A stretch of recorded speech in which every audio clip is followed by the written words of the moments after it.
Hello, everybody, and welcome to another live edition of the Market Down Podcast. My name is Nick Cummings, joined tonight by Chad Big Bad Johnson and James Asante. We'll be reviewing the February 23rd episode of AEW Dynamite. A lot to get to, so let's get started from the top, where we had a tag team battle royale, where the winner would be entered into the generically named triple threat, because they can't say triple threat apparently. Trios. Yes, they called it a trios match at Revolution for the AEW tag team titles. Obviously, Luchasaurus and Jungle Boy being the champs. A lot happened in this match. There was a whole lot of teams. I don't even think I can name all of them, but I think we might as well fast forward to the final six guys. They seem to be the most important. Those of them being Kyle O'Reilly, Matt Jackson, John Silver, Trent Beretta, Santana, and Dax Harwood. From there, Matt Jackson and Kyle O'Reilly eliminated Trent and Santana as they were both fighting on the apron. After that, Bobby Fish came back in, helped to eliminate Dax Harwood. And so we were down to the final three. And then Kyle, I don't know if he feigned an arm injury, but he at least exaggerated one to convince Matt Jackson to throw John Silver out of the ring. How dare you imply that Kyle O'Reilly would be anything less than honest? Well, come on. Whatever his reason may be, it was the arm that it was. And then Matt Jackson eliminated Silver, and O'Reilly immediately eliminated Jackson, leading to them winning the match. So we'll get all into the post-match stuff later. But Chad, I just wanted your thoughts on the Battle Royal as a whole, because I personally felt at least the beginning was a little too fast-paced, a little not jumbled, but hectic. Like they were trying to fit too much stuff into a way too short a period of time.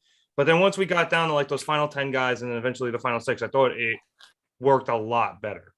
I agree with you wholeheartedly. I think the first half was very, I don't want to say sloppy because it wasn't super sloppy, but as you said, it was pretty hectic and it seemed a little out of place. But then, like you said, when we got down to the final six, it started to fit. That's pretty much the match I was looking for. Yeah. I mean, since you agree with me, I don't have much else to say. So, James, your opinions. I love me a good battle royal. I love me a good tag battle royal. You don't see it that often, but when you do get one, sometimes they're great, sometimes they suck. I think this was in the middle. I think the ending was great. I think the match itself was a little sloppy, but that's what happens when you have so many guys in the ring and you have a very specific stipulation. Like it's not just one guy getting thrown out. You got to come up with a reasonable way to explain why two guys are getting thrown out. It can be a lot, but it's usually always good. Or let me say, like it could be good or bad, but I enjoyed tonight. I thought the right team won.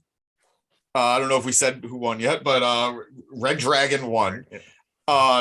Great. These guys have been treading water a little bit since their debut as a unit.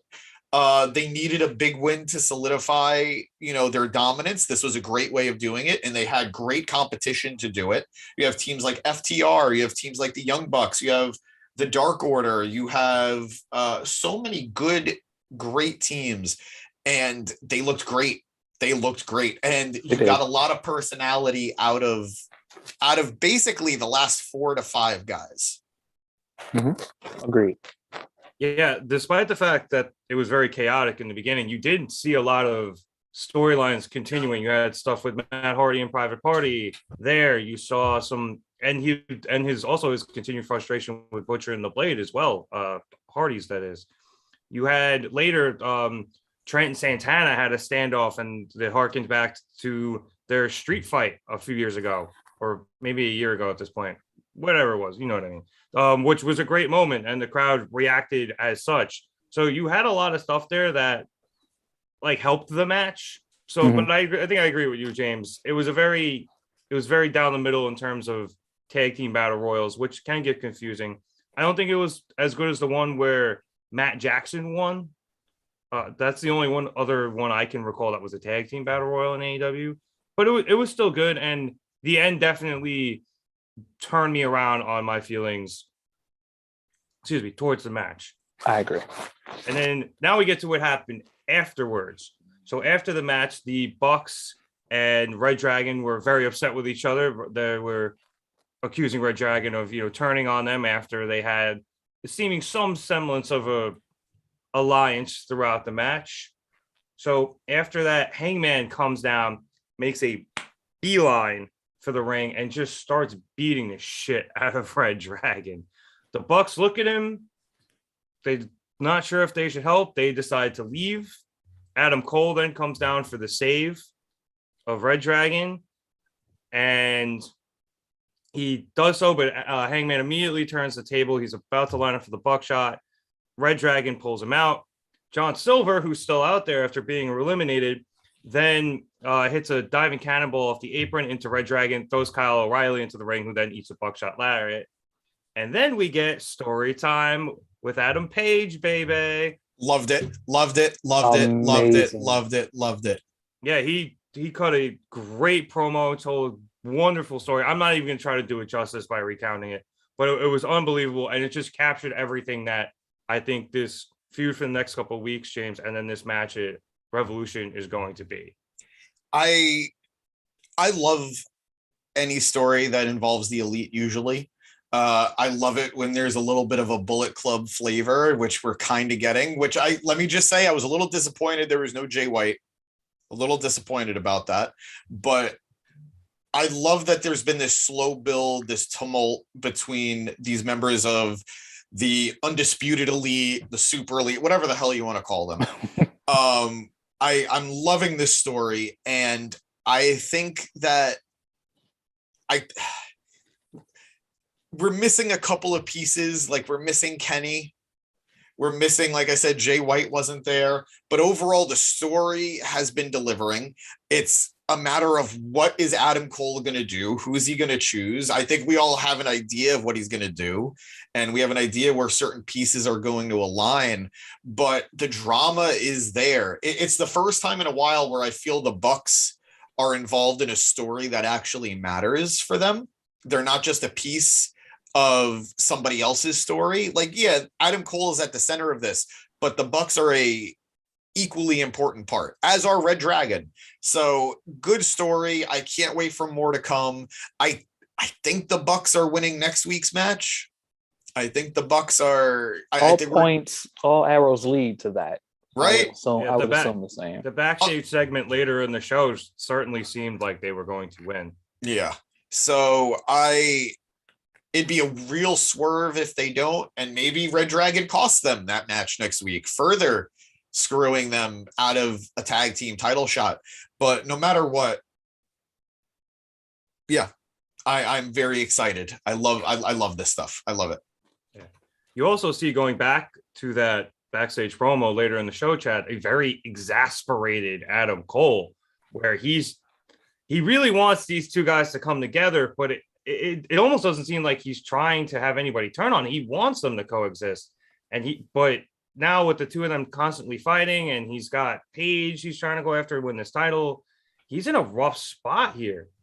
First of all, you can cut the tension with a knife. I live for moments like that. Adam Cole is at wit's end with both teams. You can tell that there's resentment towards each other, and it's building like a big ass soap opera, a whole bunch of drama. I love it. I have to go on record to say that I am loving Hangman more and more and more and more each week. The promo this week was amazing. The after effects of the match was great. Red Dragon did their thing. I love seeing the Dark Order always. That's always going to be a plus for me. We got a message from Dragoon who said it was a big disappointment in the lack of Jay White. I agree. We just saw him one time last week. I was excited to see where we were going with that. So I hope they embed him into something for next week or the next couple weeks in this culmination of the Super Elite, as James called it. Somebody correct me if I'm wrong. Was Jay White on Rampage last week? He wrestled Trent Beretta. And it was, I don't want to get into it, but that was such a smooth finish. And I think Jay's being presented in a big way. Yeah, and especially after what happened, not to like totally jump shows here, but after what happened in Impact, I think Jay being in AEW is such a huge deal, but they're gonna take their time with that. It's gonna be a bit of a slow burn, so that's something that we can look forward to in the future. So moving on in the show, after a quick backstage promo from Bryan Danielson about his match later that night with Daniel Garcia, we had another unbelievable promo from MJF. And this was something I don't think anybody was expecting out of him. So MJF comes to the ring very despondent. And hilariously, at least one thing I noticed, to a few cheers. It wasn't Bridgeport, and all you got to do is hop the ferry over from Long Island to get there. So I'm sure there were quite a few Long Island people there. And you got a little bit of a face pop out of it. But he comes to the ring just completely, he looks distraught.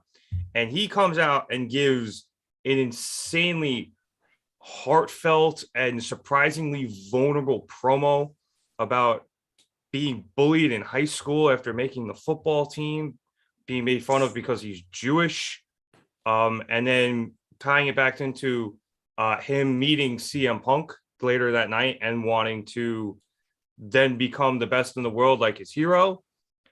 And then his utter disappointment when CM Punk ended up quitting, wrestling in 2014, and him quitting wrestling himself, or at least quitting on his dream, but eventually seeing a photo of Punk shaking Brian's hand and saying, fuck it, I'm going to be better than the best in the world. And that's what led to him becoming a wrestler and, being better than you, and it.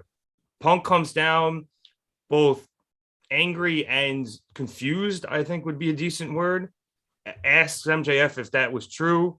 MJF, who is in tears at this point and just unbelievable acting there, assuming it was, I perhaps was sure it was true, and it really struck a chord with him telling it again, but still in tears, says indeed it was true, and then leaves still crying. So James, I this is a side of MJF we haven't seen before, and it was stunning to watch.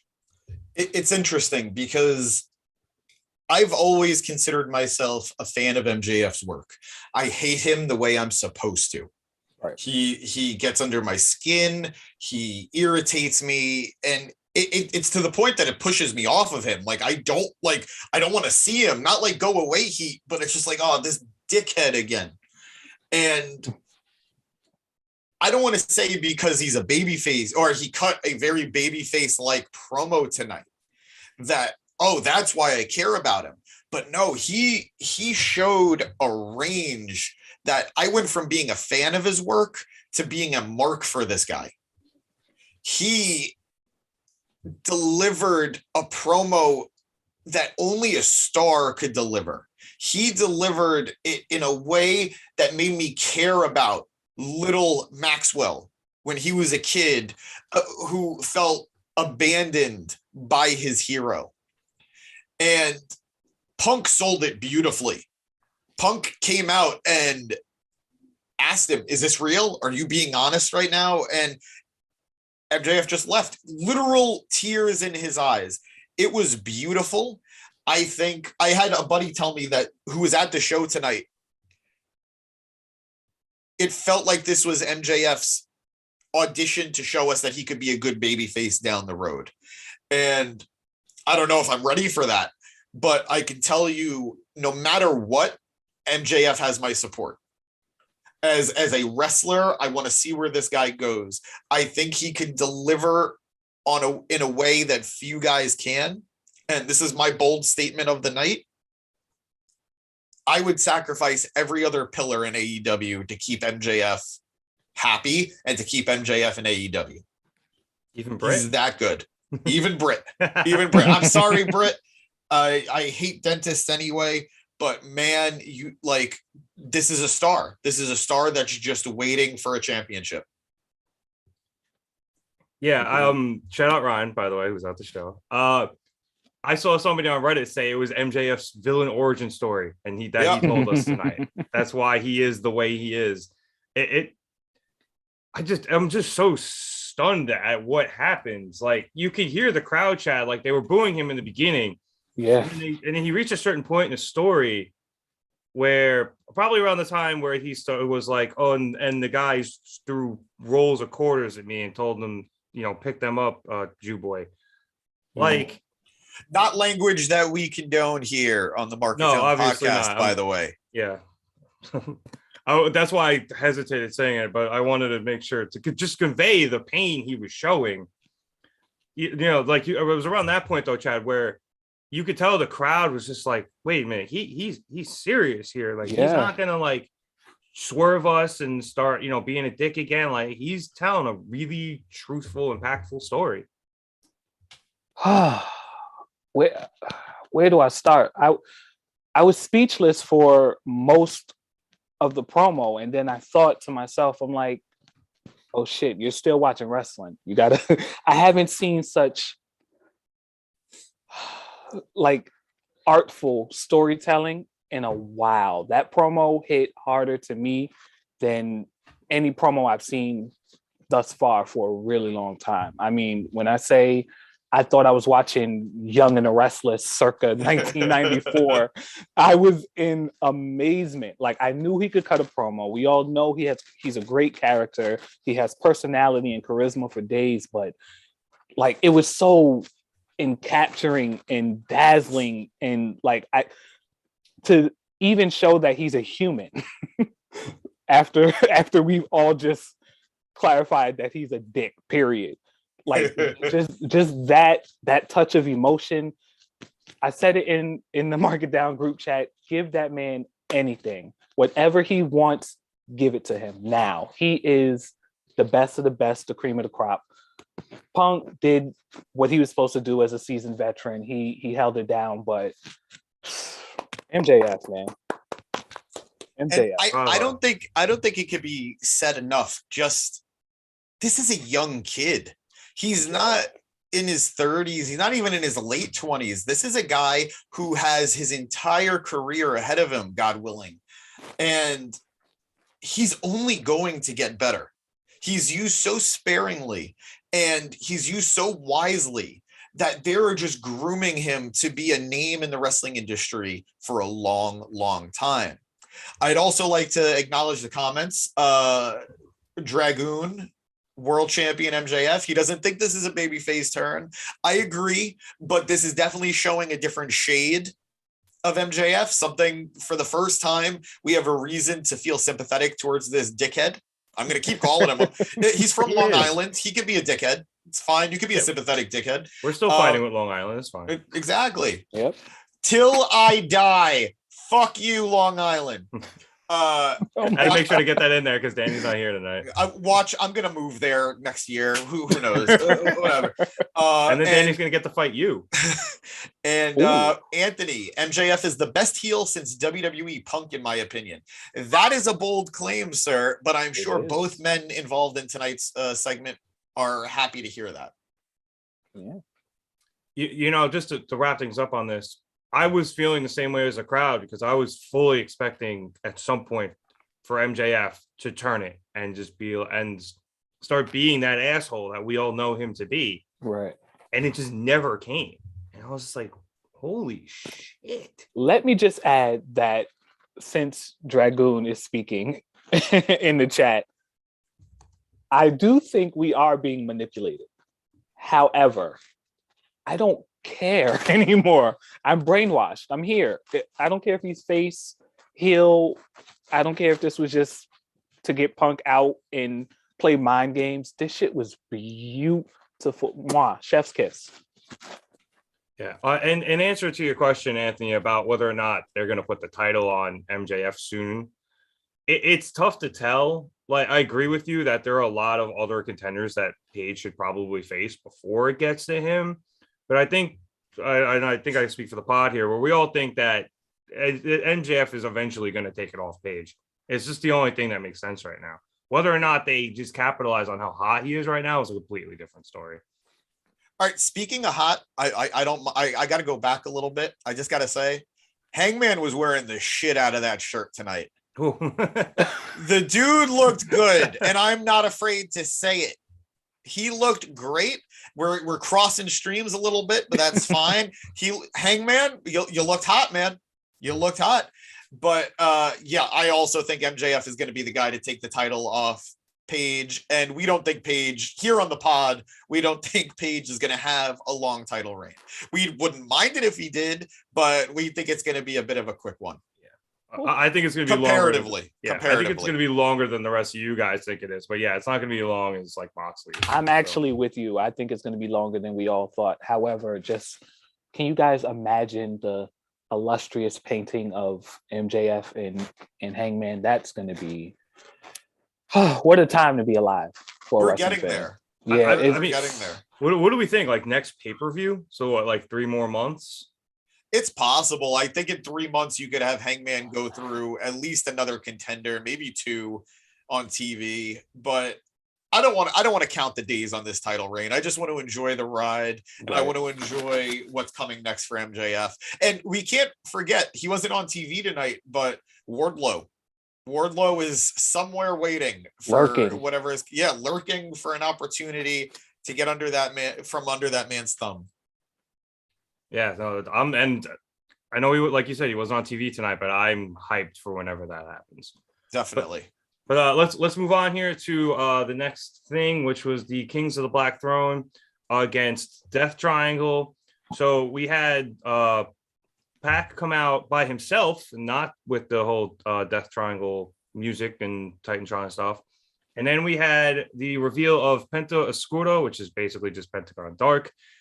For those of you who used to watch Lucha Underground, I was super hyped for this. I wanted him to break some fucking arms. But we didn't really get that. We had a decent match. It ended with Penta actually covering up Malachi's mouth to prevent him spitting the mist. And then Penta got a roll-up and the W. Brody King immediately started jumping to both of them. Then the lights come out. Lights come back on. And a wild Buddy Matthews appears. So Malachi was just in absolute shock at what happened. He was pretty scared shitless until Matthews turned his attentions to Pac and started beating the shit out of him, seemingly allying himself with the House of Black. This led to Penta eating a stomp to a chair, and then Malachi wrapping his arms around both men and them disappearing. So shortly thereafter, Tony Khan tweeted out that Buddy Matthews was all elite, and it looks like he's in the House of Black. So, Chad, how do you feel about both this match and then the newest member of the House of Black? Well, number one, again, we were manipulated. Malachi knew from the jump that Buddy Matthews was on his side. So they played up the drama and made me think maybe he's joining Pac. And then no, he's joining House of Black, which I loved. It was great. I like seeing Malachi. The match itself was just okay, even though I love seeing Pac. So I can't, I didn't. I'm going to fight you, Chad, because I love this match. It was good. It was good. It's going to be a love fight, but I'm going to fight you. It was good. It wasn't great, but it was good. I didn't watch Lucha Underground, but I'm with this new Penta shit. I was of the ilk of Sin Cara Black and all of that shit. So I like the disrespect. No disrespect to Penta. I apologize. Wow. I'm just saying. Chad, are you sure you're not channeling some Danny tonight? Perhaps. We miss you, Danny. Wow.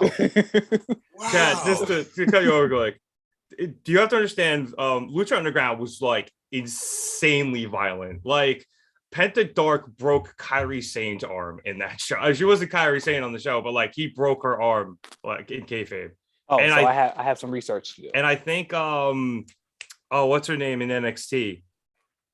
James. Because this was like the Black Lotus Triad match. You ever see that match with Penta? And it was like Kairi Sane, and then you got me on this one. Who the girl is the moonsault. The Japanese girl who hits the moonsault. Oh, Io Shirai? Io, Shirai. yes, yeah, Io was in that match too. I'm pretty sure he broke her arm as well. Like that shit was fucking violent as hell. Penta was just running around snapping people's arms in half. It was great. Okay, so this is new to me. However, like as I said before, I am on the train. I like transformation, so I'm cool with it. I didn't mean to disrespect. No, I was just giving you a little background. No, I love it. I love that you guys give me the knowledge so that I can research shit.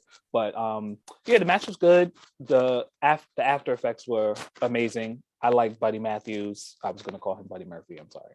But it's gonna take a while for all of us. This is the new Bryan Danielson.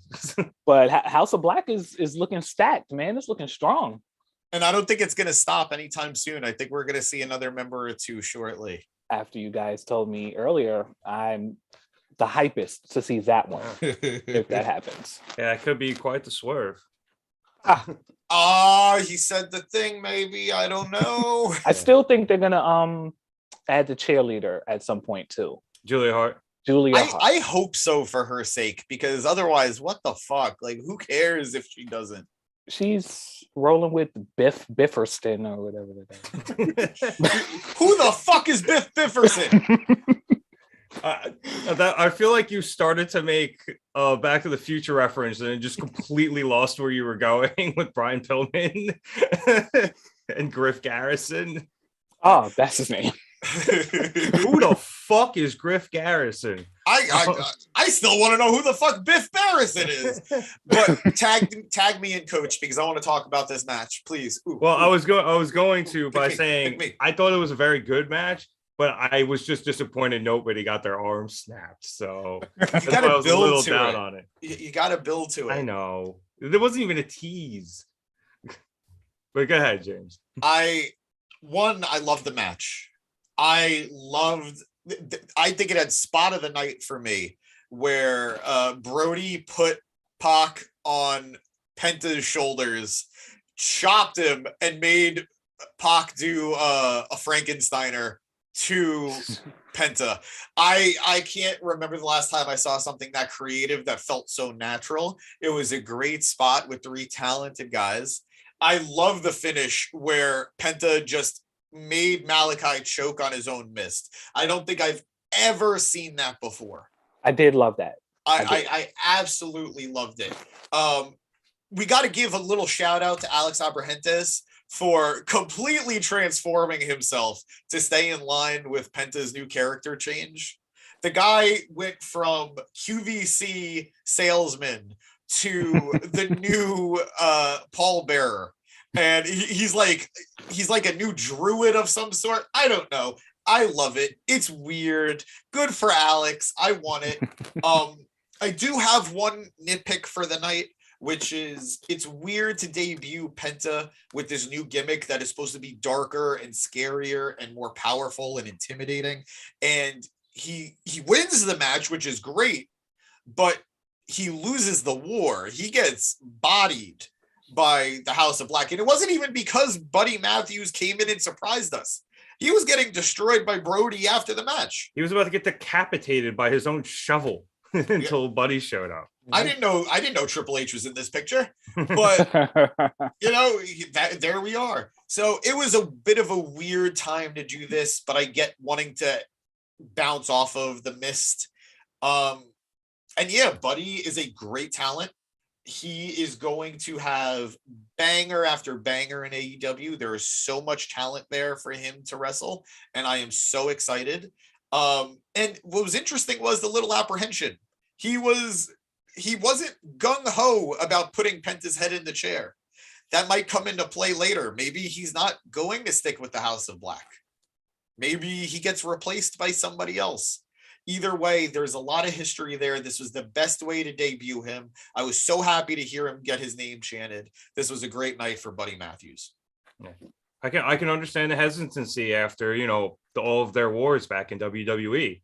So I think, Black has been very good at continuing the storyline that they had built when he was there with the eye thing and everything else. So them continuing that, as even if it's subtle, is very smart. But I think, James, I agree with you. The reason I didn't love this match as much as you is because they brought, the equivalent of Penta Dark back, and he was just kind of not mediocre. Like, the wrestling was still there, but he wasn't like the Penta Dark I wanted him to be. Like, he wasn't showing his true power levels. Let me say, as a newcomer, of course, there's no credence to what I'm going to say, but Penta Dark looked very House of Black-esque. I noticed that too. I noticed that in the initial stare down in the beginning of the match, you have Penta on the same side as I think Brody. Mm-hmm. And it felt weird to have the teams crossing one another. I feel like there's something there with everybody involved in that match. They're not the types to do something without a lot of thought into it. So I think we're going to see something. And even if we don't see him join the House of Black, I wouldn't be shocked if this leads to the end of Death Triangle, at least in the way we know it. But we'll see. Time will tell. I also think, last thought on this match here, they are booking Brody King strong as hell. He looked like a monster. As they should. Yeah, as they should. The man is so talented. He's an honest to God hoss. He's so meaty. I love me my meaty boys. And it needed, this is what I want out of him. I want him to be this enforcer. And let me just say, I hyped out, I think more than any other part of this segment, I loved how he beat the shit out of every security guard who came at him. 10, that's the way you do it. That's the way you do it. Chad's right. Take some notes. He looked like a video game boss just taking out a bunch of NPCs. It was great. Yeah. So then let's move on, and to tie into that, we come back from commercial and there's more security in the ring. I guess Tony brought extra this week. And we go into the Eddie Kingston and Chris Jericho standoff. Eddie Kingston toyed with security a bit coming out, which I thought was pretty funny. He was like, who the fuck are these guys? Why are they here? He stood next to them looking like a fool. Eddie starts his promo by telling Jericho that this isn't a sports entertainment company. I'm here to wrestle. Why aren't we wrestling? If you want sports entertainment, go down the block. For those of you who forgot, they were in Bridgeport. Stanford is WWE headquarters. It's about 20 minutes away when you don't hit traffic, which you will. Absolutely. Trust me, I know 95, that part of 95 like the back of my hand. Jericho then retaliated. First, took a quick shot at WWE, saying it'll be some sports entertainment, but it'll at least be entertaining. Oh, suck it. Oh, boy.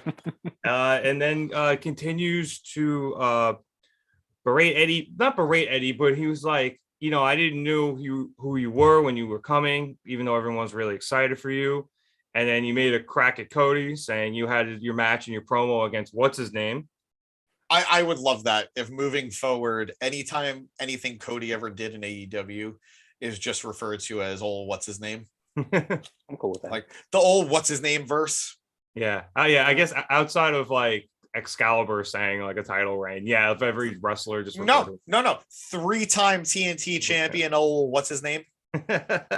Give it to me.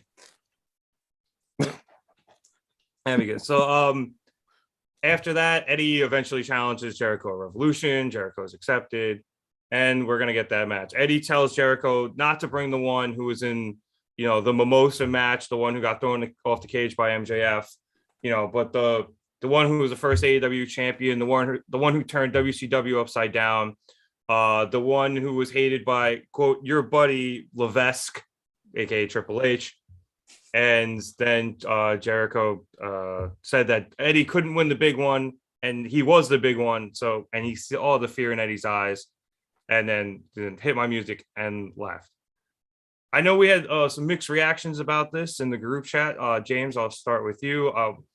What did you think outside of the quick quips about Cody and WWE and Paul Levesque and stuff? Do you think somebody won this promo, or are we just super hyped going into this match for Revolution?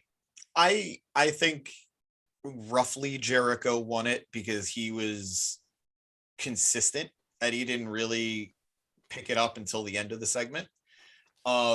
it was just a lot of witty, like snide comments that he threw at Jericho's way for everything Jericho said.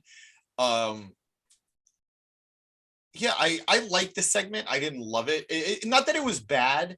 It was just one of those things that we've seen it before. You know, like this was a pretty typical promo between two great guys on the mic. I think Eddie could have fired back a little bit more. And I feel like I've been feeling that way a lot with Eddie's promos. I feel like it's one of those things that I think Eddie has always, he's just firing on one cylinder short of what we know he's capable of. And I think it's because he wants to keep his job and he's afraid of really destroying these stars. But who knows? I'm excited for the match because I think Eddie's going to get the win, a much needed win, by the way. But the promo itself was fine. And I'm hoping that Jericho said, if you somehow manage to beat me, even though I know you won't, I'm going to shake your hand and tell you that I have your, like, you have my respect. I hope Eddie wins. Jericho goes for that handshake and Eddie just flips him off and walks out. Very on brand. Yeah, I was gonna say that would be the most Eddie thing to do. To jump in the chat for a second, Dragoon, our friend, yeah, he said Eddie made midlife crisis Jericho look like a goddamn goober to me. You better win this shit. Is it fair to say Dragoon is our first official friend of the pod? Perhaps on the chat, but yes. Yeah, and then Navarro, stick around. Maybe you can become the second. My boy right there. But Chad, do you agree more with James? Do you agree more with Dragoon? Do you think Eddie came out of this on top or Jericho did? Sorry, Dragoon. I kind of agree with James. Got to stick with my pod bro here. I agree. To me, this was just, it was just cool. Like it was just, like not bad, not good. It was just a regular little segment that maybe we didn't need 100%. I'm with James. I think Jericho won the promo battle technically, but we've seen much better from both guys, so I felt like they should have done that.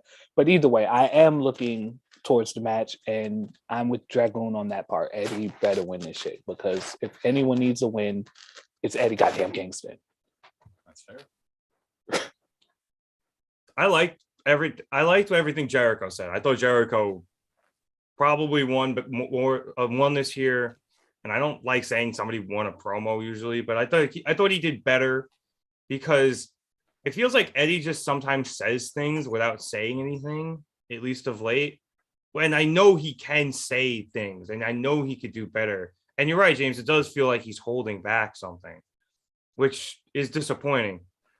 The other thing for me was, I thought this was supposed to be about Santana and Ortiz, and like Eddie kind of creating turmoil in the inner circle, and it was nothing to do with any of that. There wasn't one mention of those two guys the entire time. Like, was that not the point of this? And I then lead into the match. And I think that's an even bigger waste when you think about the fact that Santana and Ortiz were in that tag team match, that tag team battle royal tonight, and they lost. Jericho wasn't a factor.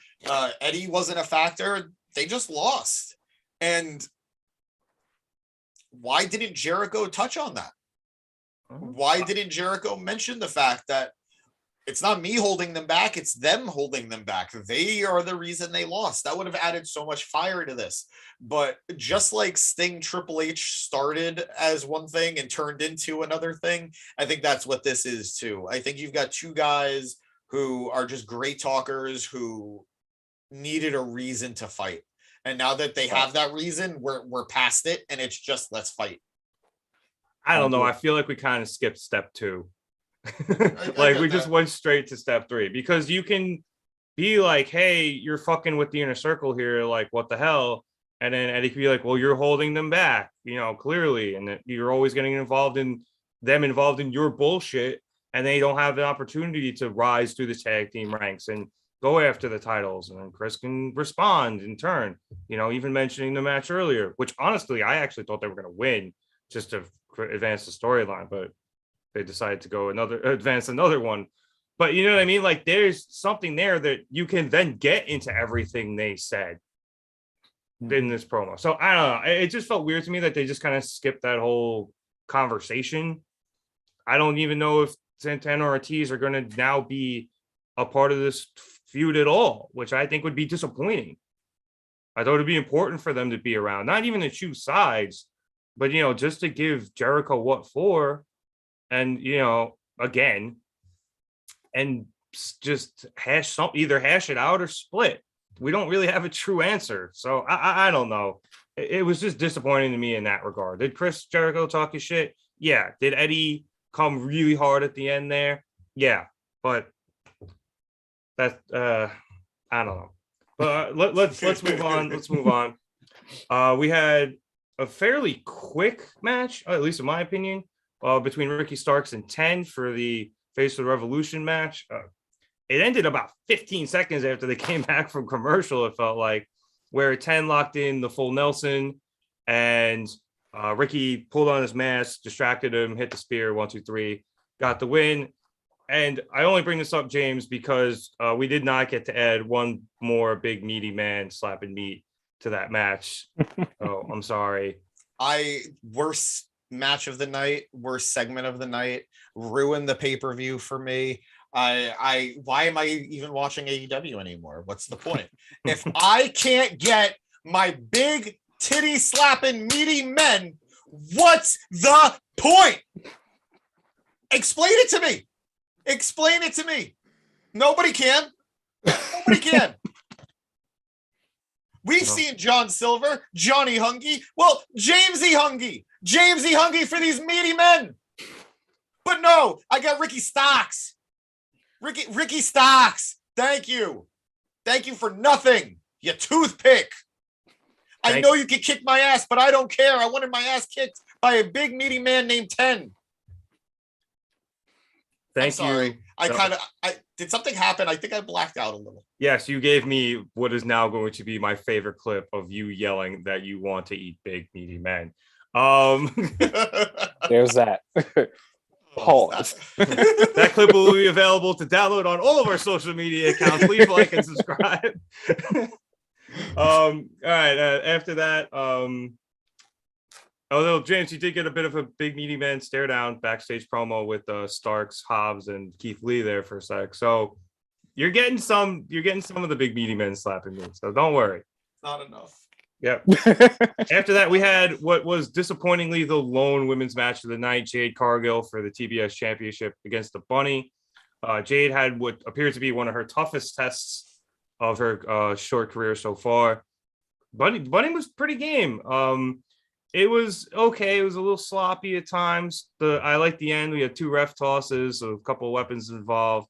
But I think, and Jade retained after a nice reversal of Bunny's finisher. But I think the bigger story of this match was what came afterwards, where Jade not only asked who's next, but who's left. We had the emergence of Ty Conti, who, as we all know, James loves very much, as he continues to rep Brazil and the Peaches. I'm here for Brazil. I'm not here for the Peaches. I have my fill of peaches. I wanted the peach of a big meaty man. You're just digging yourself a grave here with that. Anyway, as Ty confronted Jade, the Bunny jumped Ty. She got hit with the Ty KO. Jade hit Ty with a very big boot, and then Anna Jay came in for the save with the chair.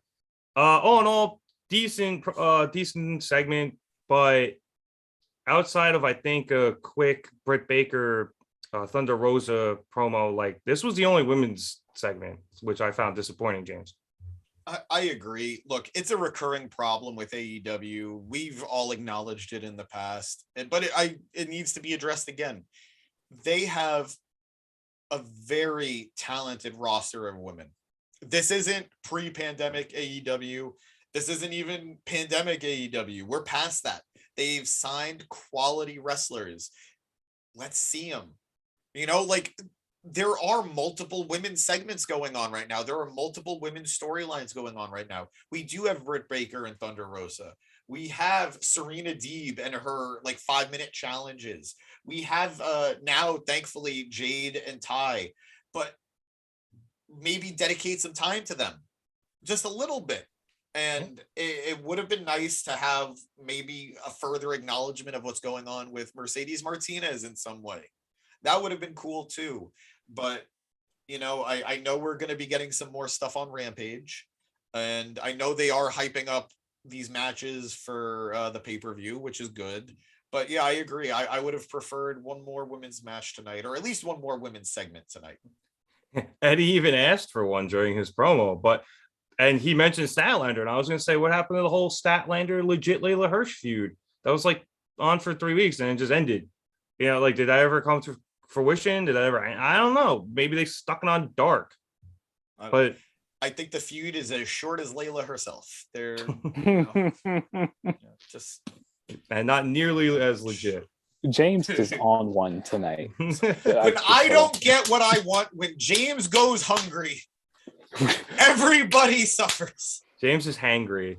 Someone please give James a Snickers or a meaty man. Yeah. I'm gonna do it, guys. I'm gonna go heel. I'm gonna be the bad guy. I'm gonna be Black Suit Spider-Man.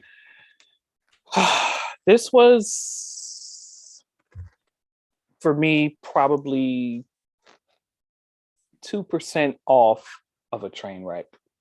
Damn, I didn't think it was that bad. This, for me, like after enduring the match and the segment after, I kind of said, damn, I should have went to the bathroom. And I hate doing that because everyone knows I am an avid women's wrestling fan. Jade needs to be on Dark, Elevation, and Rampage every week for the rest of her title reign until she can prove to me that she's any good to be on Dynamite. And I hate saying that because I actually kind of like her. But tonight was just, it was so many misses and flubs. I was just like, damn. And as good as the bunny did, she did not make Jade look any better. The segment after was dry. It missed the mark for me, guys. I'm sorry.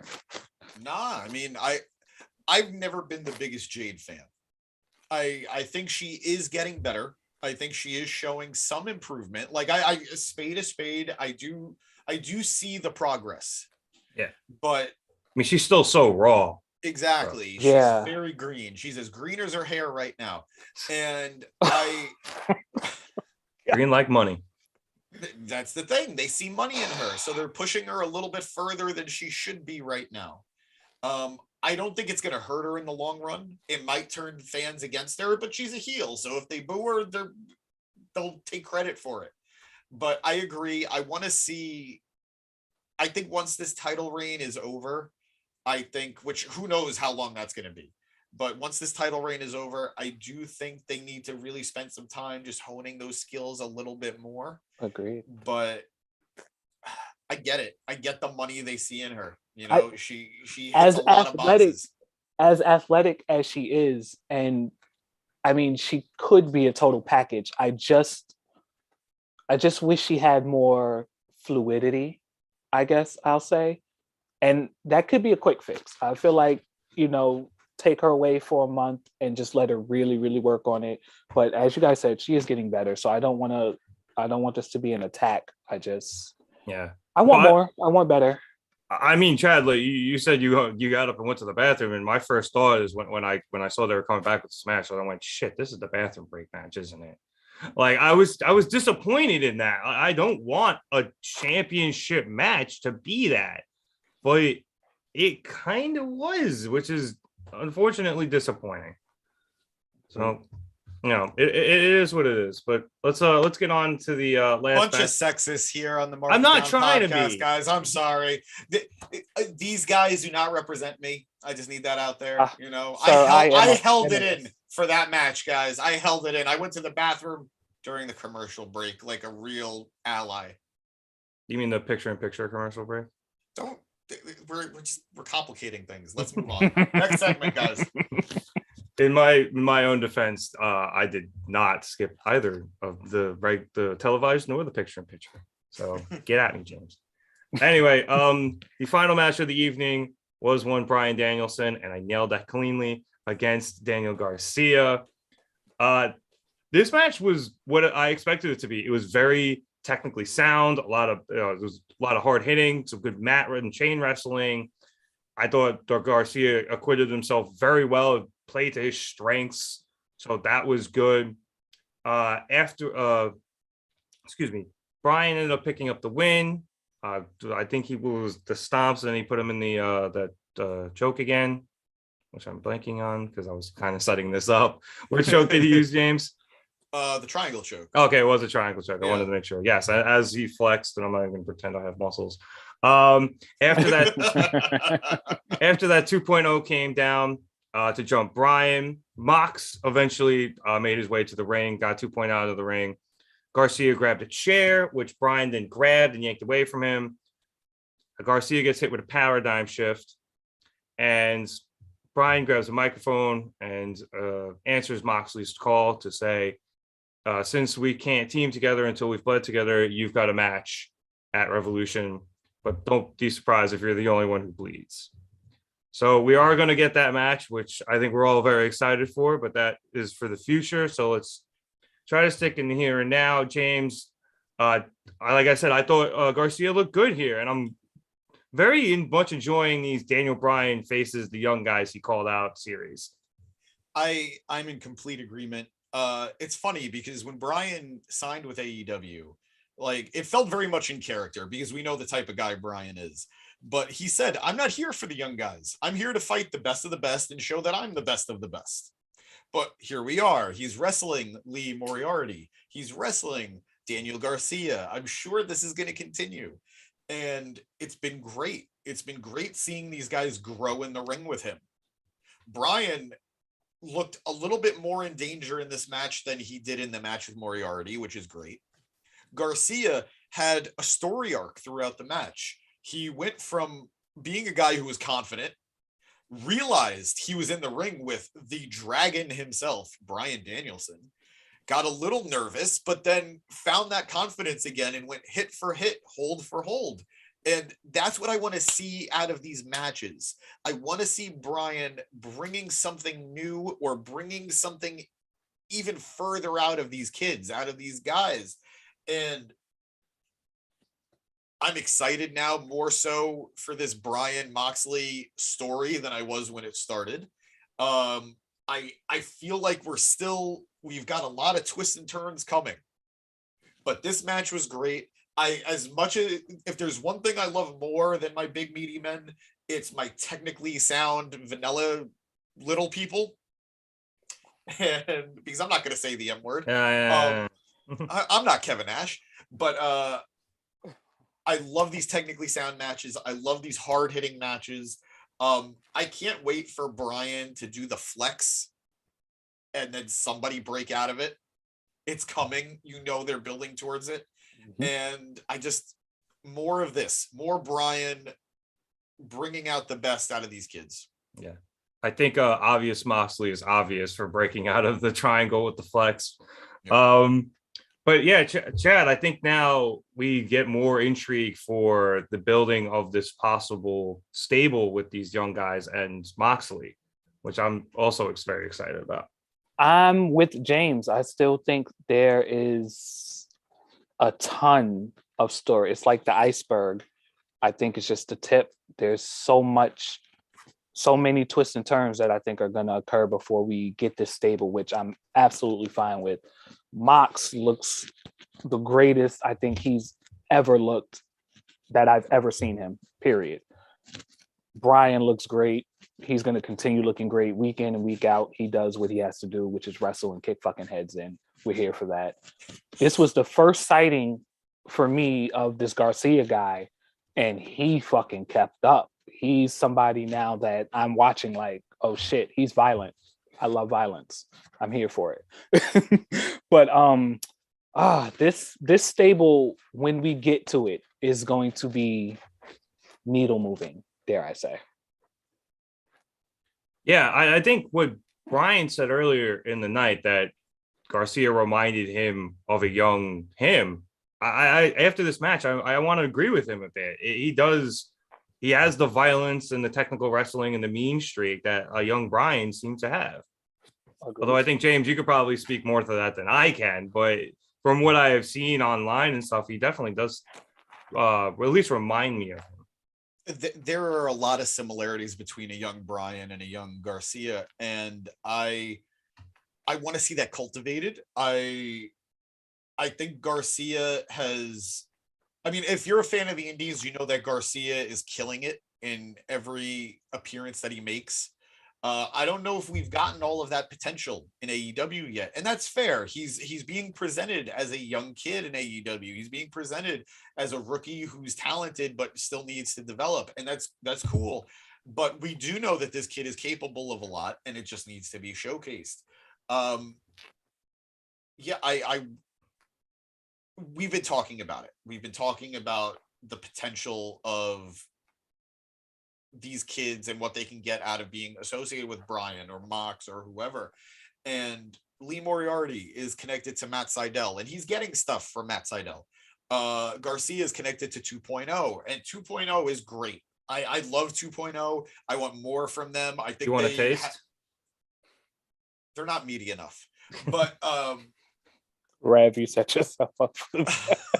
Or rather, I set him up for that. Yeah. I think that these kids can be shuffled in a way that's going to help them. And I think Brian's the guy to do it. And just to go to the message boards quickly, Dragoon said Nash is king, which I disagree with, but we'll save that for another pod, Dragoon. And then we have Eric saying he disagrees with us. He does not think that Garcia stepped up. Luckily, we don't really care. Fans of the pod, Eric sees things through rose-colored tints. So take everything he says with a grain of salt, please. I disagree. I think Eric sees things through green-colored tints, I was gonna and say black. if they don't draw money right away, if they're not a big name, he doesn't see value in them. But Garcia will be a big name one day, just the same way Bryan Danielson is now. Take that, Eric. Yeah, McMahon. Take it. I mean, God forbid AEW devote a little TV time to spend, growing some of the young guys' names and their talent and getting some exposure. So in the future, they're ready to go and people know who they are. Nick, God are forbid. you crazy? This isn't NXT. This isn't NXT. We don't do that. They weren't in Orlando. They weren't at Full Sail. James is in rare form. Oh my God, he's in rare form. I love it. All right. Well, unless you guys have anything else you would like to talk about, that wraps things up for us here at the Market Down Podcast. Thank you for everybody in the chat for joining us this evening. Be sure to tune in next week. We'll be here, same bat time, same bat channel, give or take. I can still say that, right? And shout out to Webster Bank Arena, home of Fairfield University basketball team. Go Stags! I had to slip that in there. I don't know what he just said, but go for it, guys. Yeah, it's my alma mater. They play basketball there. I've been going to that arena since I was like 7. So it was nice to see it on national TV. That wasn't ESPN. Anyway, thank you so much for tuning in. Be sure to like and subscribe, follow the socials. I'll get them in the description as soon as I can. Thank you so much for watching. We'll see you next week. Next year. No, bye, guys. Hiatus. We lasted as long as we could. A little combining of words there. We'll see you next week here on the Market Down Podcast and on the podcast coming out later this week. Have a good night, everybody. Good night. Love you. No, you love the big meaty men.